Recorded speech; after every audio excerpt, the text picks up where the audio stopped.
के दिखा रहे हूँ,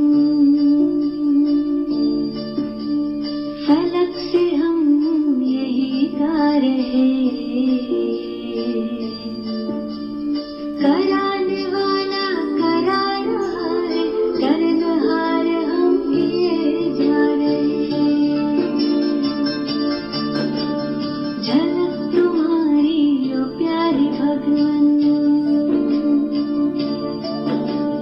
पलक में भर के दिखा रहे हूँ, फलक से हम यही गा रहे,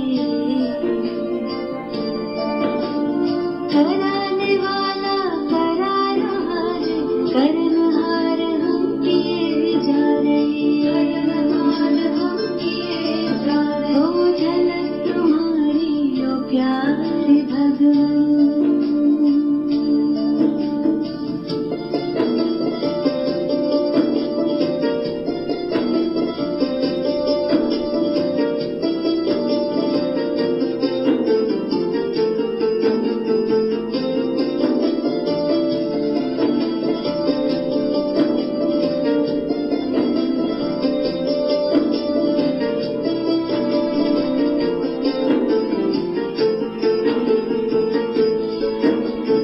करन करावन हार तुम्ही हो, तुम्ही तो करते तुम्ही कराते, बने हैं हम तो निमित्त केवल, हम अपनी उंगली पर लगाते, उठा के अपने हाथों को वरधन, हमारी रक्षा किए जा रहे, कराने वाला करा रहा है, करनहार हम किए जा रहे, हम किए जा रहे। झलक तुम्हारी ओ प्यारे भगवन।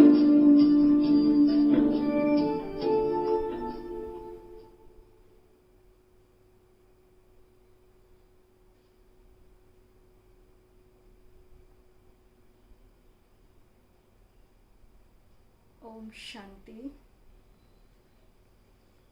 ओम शांति। आज हम सभी बाबा के 15/8/2020 के महावाक्य सुनेंगे। बाबा आज विशेष हम बच्चों को परवानों के रूप में देख रहे हैं। बाबा जो याद प्यार दे रहे हैं हम बच्चों को, बाबा कहते तुम हो परवाने और बाबा है क्षमा। तो ऐसे परवानों को देख कर के बाबा को भी बहुत खुशी होती है। बाबा ही आकर के हमको कैसे क्या बनाते हैं।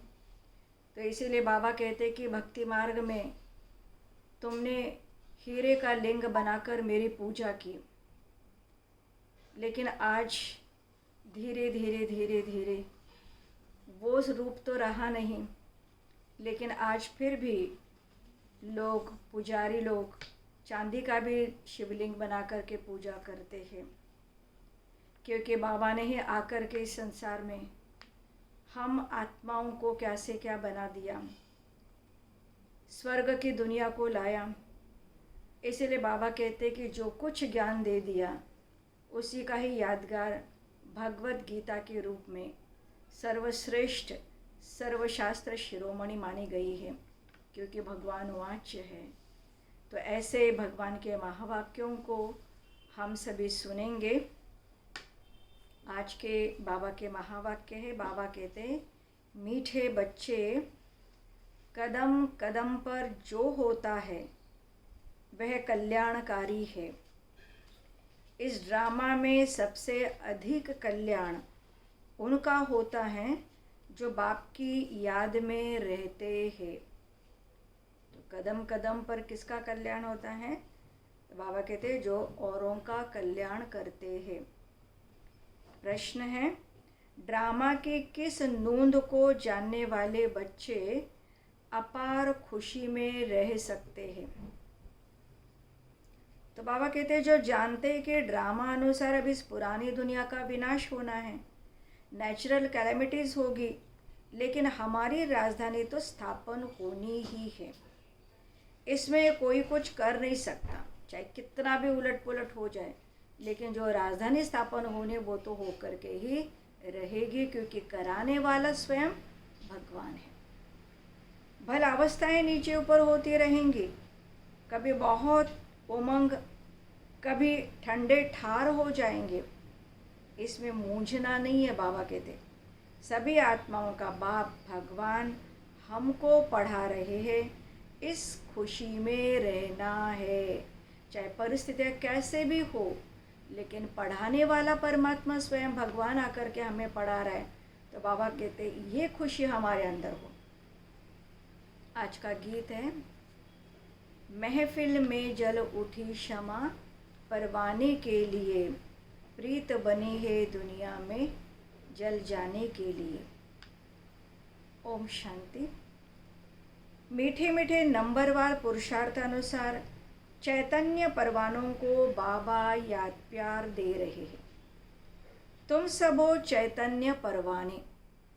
बाप को क्षमा भी कहते हैं, परंतु उनको जानते बिल्कुल नहीं। क्षमा कोई बड़ी नहीं है, एक बिंदी है। क्षमा माना सोचते कि पता नहीं कितनी बड़ी वो लाइट होगी, कितना तेज होगा, लेकिन बाबा कहते ऐसा नहीं है, केवल एक दिव्य ज्योति बिंदु है। किसकी भी बुद्धि में नहीं होगा कि हम आत्मा बिंदी है। हमारी आत्मा में सारा पार्ट है। आत्मा और परमात्मा का नॉलेज और किसी की बुद्धि में नहीं है। तुम बच्चों को ही बाप ने आकर समझाया है, आत्मा का रियलाइजेशन दिया है। आगे ये पता नहीं था कि आत्मा क्या है, परमात्मा क्या है। इसलिए देह अभिमान के कारण बच्चों में मोह भी है, विकार भी बहुत है। बाबा कहते हैं भले आत्मा परमात्मा क्या है ये पहले पता नहीं था, इसीलिए बाबा कहते हैं देह अभिमान होकर के विकारों के वशीभूत हो गए, अति मोह। लेकिन धीरे धीरे धीरे धीरे बाबा कहते हैं जैसे जैसे ज्ञान हमारे अंदर आता गया, धीरे धीरे विकारों से हम मुक्त होते गए। बाबा कहते हैं भारत कितना ऊंच था, ऐसा भारत जिसको निर्विकारी दुनिया, प्राइसलेस दुनिया कहा जाता था। विकार का वहाँ पर नाम नहीं था। अभी विशेष भारत है, विकारी भारत है। कोई भी मनुष्य ऐसे नहीं कहेंगे जैसे बाप समझाते हैं। आज से 5000 वर्ष पहले हमने इनको शिवालय बनाया था। बाबा कहते मैंने ही शिवालय स्थापन किया था। स्थापन करने वाला कोई और नहीं है, कोई देहधारी नहीं है, कोई कृष्ण भी नहीं है। तो निराकार परमात्मा शिव ने ये शिवालय अर्थात स्वर्ग की दुनिया स्थापन की थी। कैसे, सो भी तुम अभी समझ रहे हो, अभी बाबा हमें उसके नॉलेज दे रहे हैं। तुम जानते हो कदम कदम पर जो होता है वह कल्याणकारी ही है। एक एक दिन जास्ती कल्याणकारी उनका है जो बाप को अच्छी रीति याद कर अपना भी कल्याण करते रहते हैं। यह है ये कल्याणकारी पुरुषोत्तम बनने का युग। बाप की कितनी महिमा है तुम जानते हो। अभी सच्चा सच्चा भागवत चल रहा है। लोग भागवत की कथा करते हैं, 7 दिन का भागवत रखते, सप्ताह रखते, लेकिन बाबा कहते वास्तविक भागवत तो अभी चल रही है। द्वापर में जब भक्ति मार्ग शुरू होता है तो पहले पहले तुम भी हीरों का लिंग बनाकर पूजा करते हो। अभी तुमको स्मृति आई है, हम जब पुजारी बने थे तब मंदिर हमने बनाए थे, पर क्यों बनाना है, वो कौन है, क्या है, इसके बारे में कुछ नहीं जानते थे, लेकिन स्मृति में था तो इसलिए निराकार का मंदिर बनाया। हीरे माणिक का बनाते थे, वो चित्र तो अभी मिल न सके। यहाँ तो ये लोग चांदी आदि का बनाकर पूजा करते हैं। ऐसे पुजारियों का भी देखो कितना मान है। शिव की पूजा तो सब करते हैं, लेकिन अव्यभिचारी पूजा तो है नहीं ना। अभी तो अव्यभिचारी ने अनेकों की पूजा करते रहते हैं। ये भी बच्चे जानते हैं विनाश भी आने का है ज़रूर। तैयारियां हो रही है। नेचुरल कैलेमिटीज़ की भी ड्रामा में नूंद है। कोई कितना भी माथा मारे, तुम्हारी राजधानी तो स्थापन होनी ही है। कोई की भी ताकत नहीं कि इसमें कुछ कर सके, क्योंकि स्वयं भगवान का सर्वशक्तिमान का कार्य है। चाहे कितने भी विघ्न पड़े, लेकिन ये कार्य रुक नहीं सकता। इसलिए बाबा कहते हैं कि ये होके ही रहेगा। राजधानी स्थापन ज़रूर होनी है। बाकी अवस्थाएं तो नीचे ऊपर होगी ही।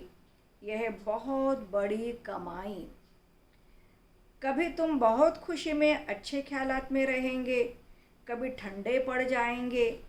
यात्रा में भी नीचे ऊपर होते हैं, इसमें भी ऐसे ही होता है, क्योंकि ये भी याद की यात्रा है। तो याद की यात्रा में भी कभी एकदम बहुत उमंग उत्साह से नाचेंगे, लेकिन कभी कभी एकदम बाबा की याद भूल जाती है तो ठंडे हो जाते। तो ये तो चलता ही रहेगा, बाबा कहते। कभी तो सुबह को उठ बाप को याद करने से बहुत खुशी होती। ओहो, बाबा हमको पढ़ा रहे हैं। वंडर है, सभी आत्माओं का बाप भगवान हमको पढ़ा रहे। उन्होंने फिर कृष्ण को समझ लिया, कृष्ण ही भगवान है ये समझ लिया। सारी दुनिया में गीता का मान बहुत है, क्योंकि भगवान वाच है ना। लेकिन गीता किसने सुनाई ये नहीं पता। परंतु ये किसी को पता नहीं कि भगवान किसको कहा जाता है। कोई देहधारी साकारी को भगवान कह नहीं सकते।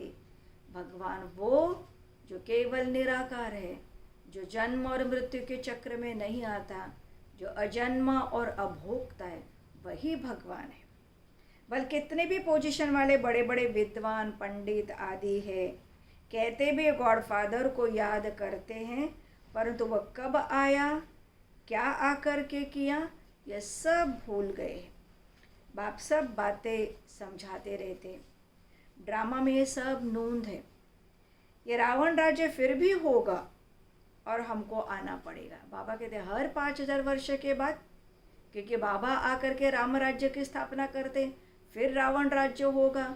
रावण राज्य को ख़त्म करके फिर राम राज्य की स्थापना करने के लिए बाबा को आना पड़ेगा। ये तो चक्र चलता ही रहता है। रावण ही तुमको अज्ञान के घोर अंधियारे में सुला देते। ज्ञान तो सिर्फ एक ही ज्ञान सागर ही बतलाते हैं, जिससे सद्गति होती है। सिवाय बाप के और कोई सद्गति कर न सके। सर्व का सद्गति दाता एक है। गीता का ज्ञान जो बाप ने सुनाया था, वो फिर प्रायलुप्त हो गया है। ऐसे नहीं ये ज्ञान कोई परंपरा चला आता है। अगर लुप्त ना होता तो फिर तो ज्ञान एक से दूसरा, दूसरे से तीसरा, फिर ये तो परंपरा से चला आता। लेकिन बाबा कहते ज्ञान रहता ही नहीं है। औरों के कुरान, बाइबल आदि चले आते हैं, विनाश नहीं हो पाते, क्योंकि द्वापर के बाद से चले आते हैं। तुमको तो जो ज्ञान अभी मैं देता हूँ, इनका कोई शास्त्र बनता नहीं है। जब परंपरा अनादि हो जाए, ये तो तुम लिखते हो फिर ख़त्म कर देते हो। ये तो सब नेचुरल जलकर ख़त्म हो जाएंगे। बाप ने कल्प पहले भी कहा था, अभी भी तुमको कह रहे हैं, ये ज्ञान तुमको मिलता है, फिर प्रारब्ध जाकर पाते हो, फिर इस ज्ञान की दरकार नहीं रहती। भक्ति मार्ग में सब शास्त्र है। बाबा तुमको कोई गीता पढ़ करके नहीं सुनाते। बाबा को ज़रूरी भी नहीं है, वो तो ज्ञान का सागर है, वो तो नॉलेजफुल है। वो तो राजयोग की शिक्षा देते हैं, जिसका फिर बाबा कहते भक्ति मार्ग में शास्त्र बनते हैं। तो अगड़म बगड़म कर देते हैं। शास्त्र बनाने वालों ने ये सब कुछ बातें कर दी है, सारा मिक्स कर दिया है, क्योंकि स्मृति में तो बहुत सारी बातें थी। तो तुम्हारी मूल बात है कि गीता का ज्ञान किसने दिया। उनका नाम बदली कर दिया, शिव बाबा के बदले कृष्ण का नाम डाल दिया, और कोई के भी नाम बदली नहीं हुए हैं। सबके मुख्य धर्मशास्त्र है ना, इसमें मुख्य डिटिज़म, इस्लामिज़म, बुद्धिज़्म। भल करके कोई कहते हैं कि पहले बुद्धिज़्म है पीछे इस्लामिज़म है, ऐसा बोलते हैं। बाबा कहते बोलो इन बातों से गीता को कोई ताल्लुक नहीं है। हमारा तो काम है बाप से वर्षा लेने का। बाप कितना अच्छे रीति समझाते हैं। यह है बड़ा झाड़, ये बहुत बड़ा झाड़ है, ह्यूमन ट्री है, अच्छा है, जैसा फ्लावर बाज है, 3 ट्यूब्स निकलती है, कितना अच्छी समझ से बनाया हुआ है। कोई भी झट समझ जाएंगे कि हम किस धर्म के हैं। अलग अलग शाखाएं हैं, शाखाओं से पता पड़ता है कि कौन किस धर्म का, कौन किस धर्म का है। हमारा धर्म किसने स्थापन किया? ये दयानंद, अरविंद घोष आदि तो अभी वो करके गए। लास्ट टाली में, वृक्ष के लास्ट टाली में ये आए हैं। दयानंद सरस्वती जिन्होंने आर्य समाज की स्थापना की, अरविंद घोष जिन्होंने योग का प्रचार किया। तो बाबा कहते वो तो अभी अभी आए हैं, वो लोग भी योग आदि सिखलाते हैं, है सब भक्ति। लेकिन बाबा कहते हैं तो सारी भक्ति है, क्योंकि सत्य ज्ञान किसी को भी पता नहीं है। ज्ञान का तो नाम निशान नहीं है। कितने बड़े बड़े टाइटल मिलते हैं, ये भी सब ड्रामा में नोंद है। फिर भी होगा 5000 वर्ष बाद। शुरू से लेकर यह चक्र कैसे चला है, फिर कैसे रिपीट होता रहता है, तो तुम जानते हो। अभी का प्रेजेंट फिर पास्ट हो जाएगा, और जो पास्ट हो गया वो फिर फ्यूचर होकर के आएगा। Past, present, future. जो पास्ट हो जाता है वो फिर फ्यूचर बन जाएगा। जैसे सत्युग त्रेतायुग पास्ट हो गए, तो अभी फिर आने वाले हैं, फ्यूचर बन जाएगा। इस समय तुमको नॉलेज मिलती है, फिर तुम राजाई लेते हो। इन देवताओं का राज्य था ना, बाबा याद दिला रहे। उस समय और कोई का राज्य नहीं था। ये भी एक कहानी मिसल बताओ। कहानी तो सबको बहुत अच्छी लगती है, भक्ति मार्ग में भी बहुत सुंदर कहानियाँ ही बताते रहते, तो कनरस बहुत अच्छा लगता है। तो ऐसे ही बाबा कहते इस ज्ञान मार्ग में भी तुम कहानी की माफिक बता दो कि 5000 वर्ष पहले श्री लक्ष्मी, श्री नारायण का राज्य था। तो यहाँ से कहानी शुरू हो जाती, कैसे कैसे हुआ, क्या क्या हुआ। तो बाबा कहते बड़ी सुंदर कहानी बन जाएगी अगर ये सुनाएंगे तो। लॉन्ग लॉन्ग एगो, ऐसा कहते हैं ना, 5000 वर्ष पहले भारत सतयुग था, भरपूर था, सतो प्रधान था, श्री लक्ष्मी नारायण का राज्य था, कोई भी और धर्म नहीं था, सिर्फ देवी देवताओं का ही राज्य था। उनको सूर्यवंशी राज्य कहा जाता था। जो देवी देवताओं का राज्य था वो सूर्यवंशी राज्य था। लक्ष्मी नारायण का राज्य चला, वो भी कितना, 1250 वर्ष। फिर उन्होंने राज्य दिया दूसरे भाइयों अर्थात क्षत्रियों को, फिर उनका राज्य चला। तुम समझा सकते हो कि बाप ने आकर पढ़ाया था।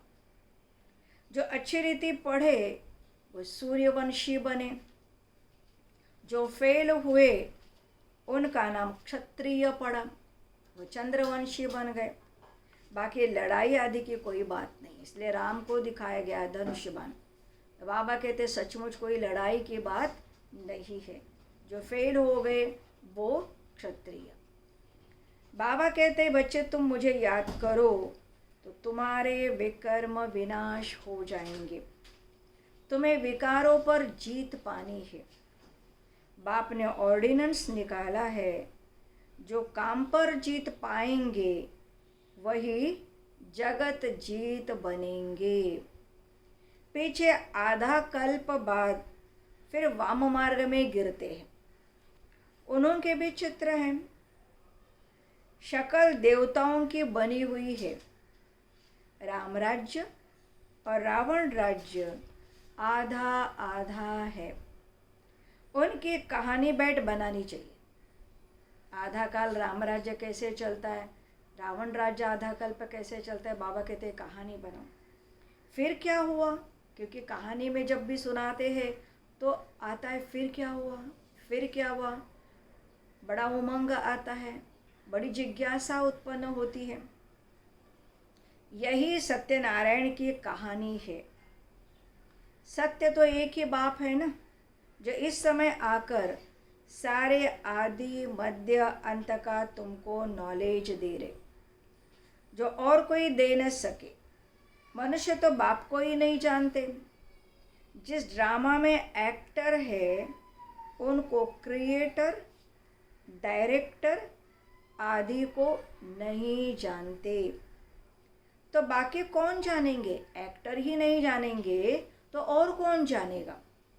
अभी तुमको बाबा बताते हैं ड्रामा अनुसार ये फिर भी ऐसे होगा। यही भूले हम करेंगे। एक्टर होते हुए भी हम परमात्मा को नहीं जानेंगे। ये तो सारी भूले फिर से होंगी, तभी तो परमात्मा को आना पड़ेगा। बाप आकर तुम बच्चों को फिर पढ़ाएंगे। यहाँ दूसरा कोई आ न सके। बाबा कहते हैं मैं बच्चों को ही पढ़ाता हूँ, कोई नए को यहाँ बिठा नहीं सकते। इंद्रप्रस्थ की कहानी भी है ना, नीलम परी, पुखराज परी नाम है ना। तुम्हारे में भी कोई हीरे जैसा रतन है, ऐसा कोई इंद्र सभा नहीं है या ऐसी कोई परियां नहीं है। तो यहाँ की बातें, संगम की बातें बाबा कहते। देखो रमेश ने ऐसी बात निकाली, प्रदर्शनी की, जो सबका विचार सागर मंथन हुआ। रमेश भाई यज्ञ के जो महत्वपूर्ण भाई थे, महावीर भाई थे, उन्होंने शुरू में विचार सागर मंथन करके प्रदर्शनी निकाली और उस प्रदर्शनी के बाद बहुत सारी प्रदर्शनियाँ भी निकली और उसमें बहुतों का कल्याण हुआ। तो बाबा कहते देखो तो हीरे जैसा काम किया ना उन्होंने, कितनों का कल्याण किया। कोई पुखराज है, कोई क्या है, कोई तो बिल्कुल कुछ नहीं जानते। ये भी जानते हो कि राजधानी स्थापन होती है, उनमें राजाएं, रानियां आदि सब चाहिए ना। राजधानी का मतलब ही राजा भी, रानी भी, प्रजा भी, साहूकार सभी चाहिए। तुम समझते हो हम ब्राह्मण श्रीमत पर पढ़कर विश्व के मालिक बनते हैं, कितनी खुशी होनी चाहिए। ये मृत्यु लोग खत्म होना है। ये बाबा तो अभी समझते रहते हैं कि हम जाकर बच्चा बनेंगे। ब्रह्मा बाबा की बात है। जब शिव बाबा ने सत्य ज्ञान दे दिया कि तुम ही कृष्ण हो, तो बाबा को बार बार लगता था कि मैं जाकर के ऐसा सुंदर सा वह विष्णु बनूंगा, छोटा कृष्ण बनूंगा। बचपन की वह बातें अभी सामने आ रही। इतना नशा बाबा को चढ़ा हुआ था कि वो सारी बचपन की बातें बाबा के सामने घूमती रहती थी। चलन ही बदल जाती है और इस कारण स्मृति में जब ये है कि मुझे कृष्ण बनना है, तो फिर चाल चलन सब कुछ बदल जाता है। ऐसे ही वहाँ भी जब बूढ़े होंगे तो समझेंगे अब ये वानप्रस्थ शरीर छोड़ हम किशोर अवस्था में चले जाएंगे। बाबा कहते जैसे ब्रह्मा बाबा इतना बुजुर्ग होने के बाद भी जब उनको नशा था कि मुझे कृष्ण बनना है, छोटा बच्चा बनना है, तब उनकी चाल चलन बदल गई। ऐसे ही बाबा कहते स्वर्ग में जब जाएंगे, हमारी पूरी आयु होगी, बूढ़े हो जाएंगे, तब फिर से जाकर के हमें बच्चा बनना ये स्मृति में आएगा तो बहुत खुशी रहेगी। बचपन है सतो प्रधान अवस्था, लक्ष्मी नारायण है युवा। शादी किए हुए को किशोर अवस्था थोड़ी कहेंगे, युवा अवस्था को रजो कहेंगे और वृद्ध को तमो कहते हैं। इसलिए कृष्ण पर जास्ती लव रहता है, क्योंकि कृष्ण है किशोर अवस्था वाला, अर्थात बचपन का, छोटा है। तो लक्ष्मी नारायण भी वही है ना, लेकिन अब तो बड़े हो गए, अब तो युगल के रूप में हैं। परंतु मनुष्य यह बातें नहीं जानते। कृष्ण को द्वापर में और लक्ष्मी नारायण को सतयुग में ले गए। वास्तविक इन दोनों का कनेक्शन क्या है यही नहीं जानते। है तो एक ही बात है, लक्ष्मी नारायण का ही बचपन का रूप श्री कृष्ण है, परंतु न जानने के कारण दोनों को अलग अलग दिखाया है। अभी तुम देवता बनने का पुरुषार्थ कर रहे हो। बाबा कहते हैं कुमारियों को तो बहुत खड़ा होना चाहिए। कुंवारी कन्या, अधर कुमारी, दिलवाड़ा आदि जो भी मंदिर है, ये तुम्हारे एक्यूरेट यादगार है। सब जगह पर ऐसा यादगार बनाया गया है, लेकिन ये किसी को पता नहीं है। बाबा ने आकर के हमको समझाया है, ये जड़ है, वो चैतन्य है। बाबा कहते वो जड़ खड़ा है, वहाँ पर पत्थर की मूर्तियाँ हैं जो राजयोग में आंखें खोल करके बैठे हुए हैं, और ये है चैतन्य मूर्तियाँ। तुम यहाँ चैतन्य में बैठे हो, भारत को स्वर्ग बना रहे हो ना। स्वर्ग तो यहाँ ही होगा, स्वर्ग कोई ऊपर नहीं होगा, क्योंकि आज तक सबकी यही कल्पना थी, कोई मर जाता है तो कहते ऊपर गया, स्वर्ग में गया। तो ऊपर कोई स्वर्ग आदि नहीं है, स्वर्ग तो यही है। मूल वतन, सूक्ष्म वतन कहाँ है? तुम बच्चों को सब कुछ मालूम है, क्योंकि बाबा ने तीनों लोकों का ज्ञान दे दिया है। तो बाबा कहते तुम बच्चों को सब मालूम है, सारे ड्रामा को तुम जानते हो। जो पास्ट हो गया सो फिर फ्यूचर होगा, फिर पास्ट होगा। ये तो चक्र है ना, तो चलता ही रहेगा। तुमको कौन पढ़ाते हैं ये समझना है। हमको भगवान पढ़ाते, कोई साधारण मनुष्य नहीं पढ़ा रहे, पढ़ाने वाला स्वयं भगवान पढ़ा रहे। बस खुशी में ठंडे ठार हो जाना चाहिए, माना कर्म इंद्रिय एकदम शीतल हो जानी चाहिए। बाप की याद से सब घोटाले निकल जाते। बहुत सारे घोटाले करते रहते हैं, लेकिन जितना बाबा को याद करते जाएंगे घोटाले सारे निकल जाएंगे, ख़त्म हो जाएंगे। बाबा हमारा बाप भी है, हमको पढ़ाते भी है, फिर हमको साथ भी ले जाएंगे। अपने को आत्मा समझ, परमात्मा बाप से ऐसी बातें करनी है। बाबा हमको अभी मालूम पड़ा है, बाबा हमको अभी मालूम पड़ा है। क्या मालूम पड़ा है? ब्रह्मा और विष्णु का भी मालूम पड़ा है। विष्णु की नाभि से ब्रह्मा निकला, ऐसा बोलते। अब विष्णु दिखाते क्षीर सागर में और ब्रह्मा को दिखाए गए सूक्ष्म वतन में। वास्तव में है यहाँ की बात। विष्णु तो हुआ राज्य करने वाला, और वो जब राज्य करेगा वो तो सत्य की दुनिया, स्वर्ग की दुनिया है। अगर विष्णु से ब्रह्मा निकला तो ज़रूर राज्य भी करेगा। विष्णु की नाभि से निकला तो जैसे कि बच्चा हो गया ना, फिर विष्णु की नाभि से ब्रह्मा तो ब्रह्मा तो बच्चा हो गया। फिर ये सब बातें बाप बैठ समझाते। ब्रह्मा ही 84 जन्म पूरे कर अब विष्णुपुरी के मालिक बनते हैं। है तो एक ही आत्मा का ये चक्र है सारा, लेकिन दो अलग अलग दिखाने से समझ नहीं पाते। ये बातें भी कोई पूरी रीति समझते नहीं, तब तो वो खुशी का पारा नहीं चढ़ता। अगर एक एक बात को अच्छी तरह से समझेंगे, ज्ञान के गहराई में जाएंगे, तब बाबा कहते इतना नशा चढ़ेगा, इतनी खुशी होगी। गोप गोपिया तो तुम हो ना। और इसीलिए भक्ति मार्ग में दिखाते कि बांसुरी बजती है, मुरली बजती है, तो गोप गोपिया सुध बुध खो देती है। तो वास्तविक कहाँ की बात है? वो कोई गोप गोपिया नहीं, गोप गोपिया तो यहाँ पर है। जो शिव बाबा की मुरली चलती है, जो ज्ञान में रमण करते हैं, मनन चिंतन करते हैं, तो सुध बुध खो जाते हैं। सत्युग में थोड़ी होंगे, वहाँ तो होंगे प्रिंस प्रिंसेस। वहाँ कोई गोप गोपियाँ ऐसे नहीं कि मुरली बज रही है और सारे छोड़ करके भाग रहे हैं, ऐसा नहीं है। वहाँ तो प्रिंस प्रिंसेस है। गोप गोपियों को गोपी वल्लभ है ना, तो गोप गोपियाँ तो अभी है और गोपी वल्लभ भी अभी है।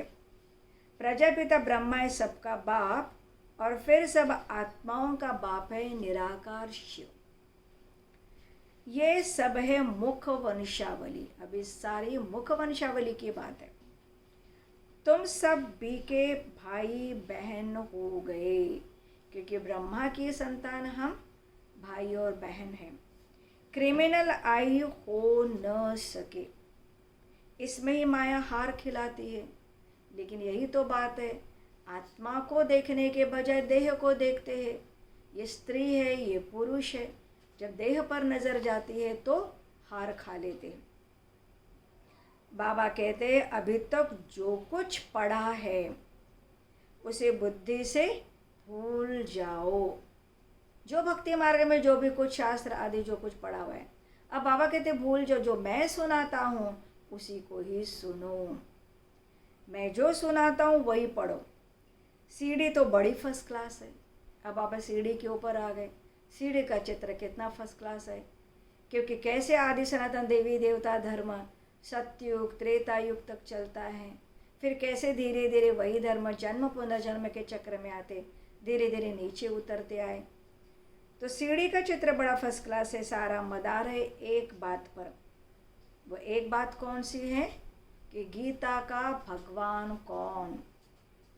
कृष्ण को भगवान कह नहीं सकते, वह तो सर्वगुण संपन्न देवता है। उनका नाम गीता में दे दिया। कहाँ देवता और कहाँ भगवान। भगवान ने तो देवताओं को बनाया, तो देवता कैसे ज्ञान दे सकेंगे। इस ज्ञान से ही तो वो देवता बन गए। इसलिए बाबा कहते हैं कि उनका नाम गीता में दे दिया। सांवरा भी उनको बनाया है, फिर लक्ष्मी नारायण को भी सांवरा कर देते हैं। कोई हिसाब किताब ही नहीं है, कुछ पता ही नहीं है, बस जो आया वो सो करते रहते। रामचंद्र को भी काला कर दिया। बाबा कहते हैं वास्तविक कामचिता पर बैठने से सावरे हो गए। सारी बात विकारों की बात है। आत्मा काली हो गई। अब आत्मा काली हो गई तो उसको कैसे दिखाएंगे। पतित बन गई, अपवित्र बन गई, इसलिए शरीर को काला सांवरा दिखाया गया है। नाम करके एक का लिया जाता है। तुम सब ब्राह्मण हो। अभी तुम ज्ञानचिता पर बैठते हो, क्षुद्र कामचिता पर बैठते हैं। बाबा कहते हैं विचार सागर मंथन कर युक्तियाँ निकालो कि कैसे जगाए। बाबा जो ज्ञान दे रहे उसका विचार सागर मंथन करो और फिर युक्तियाँ निकालो कि अन्य आत्माओं को कैसे बाबा का परिचय दे, कैसे उनका कल्याण करे। जागेंगे भी ड्रामा अनुसार, एकदम नहीं जागेंगे। धीरे धीरे धीरे धीरे जैसे जैसे समय आता जाएगा वैसे वैसे जागते जाएंगे, अर्थात बाप को पहचानेंगे। ड्रामा बड़ा धीरे धीरे चलता रहता है, टिक टिक करते चलता रहता है और चलते चलते धीरे धीरे 5000 वर्ष खत्म हो जाते हैं। ये सारी बातें बाबा ही आकर के हमको समझाते। अच्छा, मीठे मीठे सिकिलधे बच्चों प्रति माता पिता बाप दादा का याद प्यार और गुड मॉर्निंग। रूहानी बाप की रूहानी बच्चों को नमस्ते। रूहानी बच्चों की रूहानी बाप दादा को नमस्ते नमस्ते। धारणा के लिए मुख्य सार हम सभी सुनेंगे। पहला पॉइंट है, सदा इसी स्मृति में रहना है कि हम गोपी वल्लभ के गोप गोपियाँ हैं। गोप गोपियाँ जब स्मृति में रहेगा कि हम ही गोप गोपियाँ हैं, तब एक परमात्मा की याद के सिवा और कुछ याद आएगा ही नहीं। इसीलिए बाबा कहते सदैव स्मृति में रखो। इसी स्मृति में सदा खुशी का पारा चढ़ा रहे। दूसरा पॉइंट है, अभी तक जो कुछ पढ़ा है उसे बुद्धि से भूल बाप जो सुनाते हैं वही पढ़ना है। हम भाई बहन है, इस स्मृति से क्रिमिनल आई को ख़त्म करना है। अंदर में आत्मस्मृति, हम सभी आत्माएं, हम सब भाई बहन हैं, या भाई भाई है या भाई बहन है। तो इस प्रकार की स्मृति अगर रहे तो बाबा कहते हैं विकारी वृत्ति खत्म हो जाएगी। माया से हार नहीं खानी है। आज का वरदान है, रियलिटी द्वारा रॉयल्टी का प्रत्यक्ष रूप दिखाने वाले साक्षात्कार मूर्त भव। रियलिटी द्वारा रॉयल्टी का प्रत्यक्ष रूप दिखाने वाले साक्षात्कार मूर्त भव। अभी ऐसा समय आएगा जब हर आत्मा प्रत्यक्ष रूप में अपने रियलिटी द्वारा रॉयल्टी का साक्षात्कार कराएगी। रियलिटी माने सच्चाई के द्वारा रॉयल्टी, हम कितने ऊंचे घराने के थे, तो उस रॉयल्टी का, उस देवी देवता इतना ऊंच पद का साक्षात्कार कराएंगे। प्रत्यक्षता के समय माला के मणके का नंबर और भविष्य राज्य का स्वरूप दोनों ही प्रत्यक्ष होंगे। जब प्रत्यक्षता होगी, अंतिम समय रिजल्ट आउट होगी, तब बाबा कहते हैं कि हम किस माला का मणका बनने वाले हैं। ये माला का मणका और भविष्य में क्या हम पद पाएंगे, ये दोनों ही प्रत्यक्ष होंगे। अभी जो रेस करते करते थोड़ा सा रेस की धूल का पर्दा चमकते हुए हीरे को छिपा देता है। रेस तो कर रहे, दौड़ रहे हैं, हम आगे बढ़ रहे, लेकिन रेस करते करते रीस करते हैं, ईर्ष्या, द्वेष, घृणा, नफरत। तो इससे क्या हो जाता है, आत्मा जो हीरा है उस हीरे के ऊपर धूल पड़ जाती है तो छिप जाता है। अंत में यह पर्दा हट जाएगा, फिर छिपे हुए हीरे अपने प्रत्यक्ष संपन्न स्वरूप में आएंगे। जब पूरा साफ होगा हीरा, आत्मा पूरी क्लियर हो जाएगी, तब प्रत्यक्षता होगी। रॉयल फैमिली अभी से अपने रॉयल्टी दिखाएंगी, अर्थात अपने भविष्य पद को स्पष्ट करेगी। इसलिए रियलिटी द्वारा रॉयल्टी का साक्षात्कार कराओ। आज का स्लोगन है, किसी भी विधि से व्यर्थ को समाप्त कर, समर्थ को इमर्ज करो। चाहे कुछ भी हो जाए, कोई भी विधि अपना लो, लेकिन किसी भी विधि से व्यर्थ को समाप्त करो और समर्थ को इमर्ज करो। तो बाबा बहुत सुंदर बातें, बहुत अच्छी शिक्षाएं हम बच्चों को देते हैं, ताकि हम बच्चे उन शिक्षाओं को अपने जीवन में ला कर के आने वाली दुनिया में ऊंच पद पाने के लिए पुरुषार्थ करें। इसलिए बाबा बार बार अटेंशन खिंचवाते रहते हैं। बाबा हम चैतन्य परवानों को देख रहे हैं। बाबा बहुत खुश होते, तो बाबा कहते तुम भी अपने को चैतन्य परवाने समझ करके एक क्षमा के ऊपर ही तुम्हारी नज़र टिकी हुई हो। तो आज के महावाक्य हम सब ने बाबा के सुने, और आपको पता है कि आज की तारीख क्या है, 15 तारीख। और 15 तारीख क्या याद दिला रही है, देश की आज़ादी, स्वतंत्रता का दिन। देश आज़ाद हुआ, लेकिन हम सभी जानते हैं देश आज़ाद हुआ, लेकिन सचमुच देश आज़ाद तब होगा, देश ही नहीं सारा विश्व आज़ाद तब होगा जब हम संपूर्ण रूप से विकारों से मुक्त हो जाएंगे। तब ये देश आज़ाद होगा, ये विश्व आज़ाद होगा, ये सारा संसार आज़ाद होगा, और इस धरा पर सुंदर दुनिया, निर्विकारी दुनिया आएगी।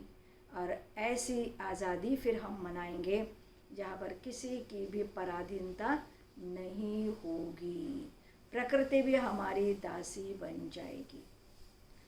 तो 15 अगस्त की क्लास सवेरे 7 बजे से 9 बजे तक पुष्प विहार हारमोनी सेंटर पर है। जैसे हमने रक्षाबंधन का भी मनाया था वहाँ पर, जन्माष्टमी का भी मनाया वहाँ पर, तो ये 15 अगस्त की क्लास भी माना कल की बात है। कल सवेरे 7 से 9 बजे हम वहीं पर आएंगे। सब सुन रहे हैं? सभी को चलना है हारमोनी सेंटर पर। सभी क्लास के लिए वो स्वतंत्रता दिवस मनाने के लिए सभी को पहुंचना है। सभी को पहुंचना है वहाँ पर, अपने यूनिफॉर्म में पहुंचना है वहाँ पर, तो समय के पहले पहुंच जाए। तो स्वतंत्रता का वो दिन हम भी सब मनाएंगे। भारत तो मना ही रहे, लेकिन भारतवासी तो सच्चे हम भी हैं। तो हमें सच्चे भारत को लाने के लिए स्वतंत्रता दिवस हम सबको भी मनाने की अति आवश्यकता है। तो ऐसे स्वतंत्रता किस प्रकार मनाएंगे, वो सारी बातें हम सभी कल सुनेंगे। अच्छा, ओम शांति। हम चलेंगे बाबा के पास अभी 2 मिनट के लिए।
सुख